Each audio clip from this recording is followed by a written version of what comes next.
রাধে রাধে। রাধে।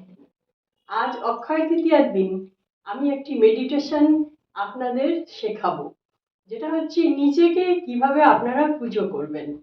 নিজেকে পুজো করাটা খুব জরুরি। কেন জরুরি? এই ভিডিওটা শেষ হলে আপনারা যখন নিজেরা করবেন আমার এই মেডিটেশনটা, তখন আপনারা বুঝতে পারবেন হ্যাঁ, এই মেডিটেশন খুব জরুরি। এটা ছাড়া কিন্তু নিজেকে চেনা যাবে না, নিজেকে খুঁজে পাওয়া যাবে না। নিজেকে খুঁজে পাওয়াটাই হচ্ছে আমাদের আসল উদ্দেশ্য, সে যে পথেই থাক না কেন। তো এই মেডিটেশন প্রচণ্ড পরিমাণে আপনাকে হেল্প করবে আপনাকে খুঁজে পেতে। তাহলে শুরু করি আজকের মেডিটেশন।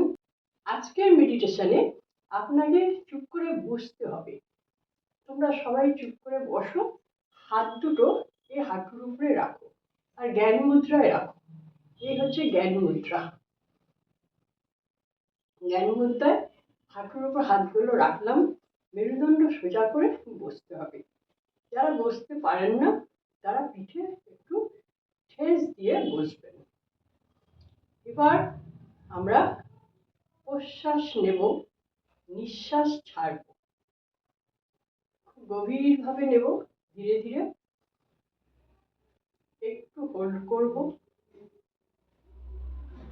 আবার বেশি সময় ধরে ছেড়ে দেব। এই প্রশ্বাস নেবার সময় ভাববো ইউনিভার্সের অমূল্য সম্পদ, পবিত্র এনার্জি আমার বডির মধ্যে প্রবেশ করলো।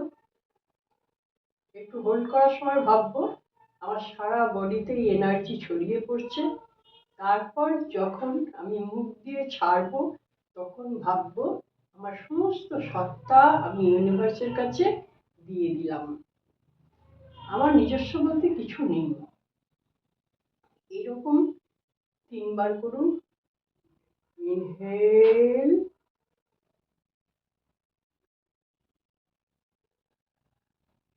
exhale, inhale, exhale,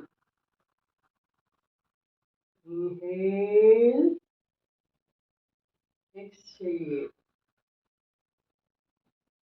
এখন আমরা অনেক রিল্যাক্স হয়ে গেছি। এবার আপনারা জায়গাগুলো চিনে নিন। আমাদের রুট, মূলাধার, মূল আধার, এই মূলাধার হচ্ছে দেবতার সিংহাসন। এই সিংহাসনের উপরে আমরা পুজো করব। এবার আমাদের স্বাধিষ্ঠান, এটা হচ্ছে জল তত্ত্ব। এই জল তত্ত্বকে আমরা মনে করছি জল শঙ্খ। এর উপরে আছে আমাদের মণিপুর। এই মণিপুর এখানে হচ্ছে সবসময় আগুন জ্বলে, সেই জন্য মণিপুরকে আমরা ধরছি হোমকুণ্ডু। এখানে হোমকুণ্ডুতে সবসময় যজ্ঞ হচ্ছে এবং এখানেই ধূপ জ্বলছে, এখানেই প্রদীপ জ্বলছে। ফিল করুন। এরপরে আসছে অনাহত। এই অনাহত হচ্ছে বায়ুপুণ্য। এখানে বায়ু দিয়ে একটি আসন তৈরি করা আছে, বায়ুর আসন, যেখানে দেবতা এসে বসবেন। এবার হার্ট, এ হচ্ছে ঘণ্টার ধ্বনি। অটোমেটিক্যালি সব সময় লাভ ডাব লাভ ডাব লাভ ডাব করে ধ্বনিত হয়েই চলেছে। এবার আসছি গলা, কণ্ঠস্বর। এই হচ্ছে শঙ্খ ধ্বনি। যে আওয়াজ যেমন ভাবে বার করব তেমন ভাবে ইউনিভার্সের কাছে ছড়িয়ে যাবে। এবার আসছি আজ্ঞা। এই আজ্ঞা নীল। আপনারা মনে করতে পারেন আকাশের গায়ে নীল একটি ধ্রুবতারা। এবার আসছি সহস্রা। সহস্রা সহস্র পাপড়ি নিয়ে পদ্ম। এই সহস্রা দিয়ে আমি যা যা কর্ম করছি, যা যা বলছি, যা যা ভাবছি, সব এখান থেকে ইউনিভার্সের সঙ্গে যুক্ত হয়ে যাচ্ছে। এই হয়ে গেল আপনার আসন তৈরি। এবার অপেক্ষা করছি ঈশ্বরের জন্য। তাহলে ঈশ্বরকে, আপনার যে ঈশ্বর, যাকে আপনি ভালোবাসেন, সেই ঈশ্বর আপনি শ্বাস নিন, এই শ্বাসের সঙ্গেই আপনার ঈশ্বর আপনার এই অনাহতে বায়ুর আসনে গিয়ে বসবে। যখনই বসবে তখন আপনি নিজেকে ফিল করবেন ছোট্ট একটুখানি বিন্দুর মতো আপনি। এই ছোট্ট আপনি ওই ঈশ্বরের পায়ের কাছে বসে তাকে পদ্মফুল নিবেদন করছেন। এই যে পদ্মটা নিয়ে এসছি, এই পদ্ম ফুলটা আমি ঈশ্বরের পায়ের কাছে নিবেদন করছি। এটা তো বাইরে করছি, এটাই আমরা ভিতরে ভাববো যে ওই ছোট্ট আমি ঈশ্বর যখনই বসছেন তখনই তার পায়ের কাছে নিবেদন করছি। ঈশ্বর চঞ্চল বেশিক্ষণ থাকবেন না, উনি আবার বেরিয়ে যাবেন।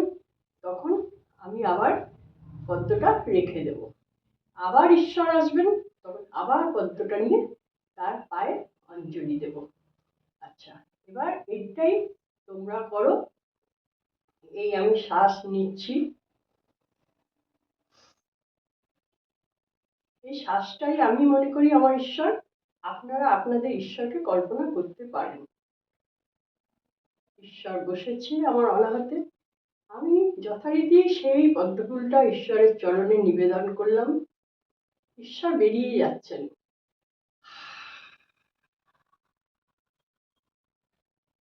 আমি হাসলাম, ভালো লাগলো আমার।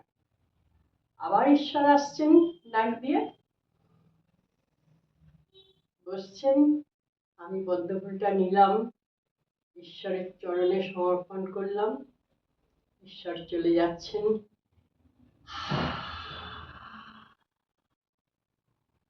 পদ্মফুল রেখে দিলাম। আবার ঈশ্বর আসছেন ডাক দিয়ে, বসছেন। ঈশ্বর আমাকে আশীর্বাদ করছেন, আমি এখন দেখলাম। ঈশ্বর চলে যাচ্ছেন হাসি মুখে, আমারও মুখ হাসিতে ভরে গেল। এরকম ভাবে আপনারা করবেন 10 মিনিট, 15 মিনিট, যতক্ষণ ইচ্ছে। যতক্ষণ করবেন ততক্ষণই আপনার মন কিন্তু একটা জায়গায় বাঁধা থাকবে, বাইরের চিন্তা আসবে না। এই মেডিটেশনে বাইরের চিন্তা আসবে না।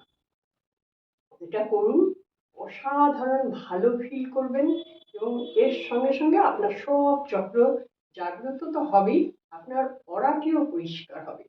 ভিতরের অরা এবং বাহিরের অরা, সমস্ত অরা পরিষ্কার হবে, সেটা আপনি নিজেই বুঝতে পেরে যাবেন। তাহলে মেডিটেশনটা এই পর্যন্ত থাক, আপনারা করবেন। যাদের এই মেডিটেশনটা ভালো লাগবে তারা কমেন্টসে লিখতে ভুলবেন না। তাহলে এখানেই শেষ করছি। রাধে রাধে।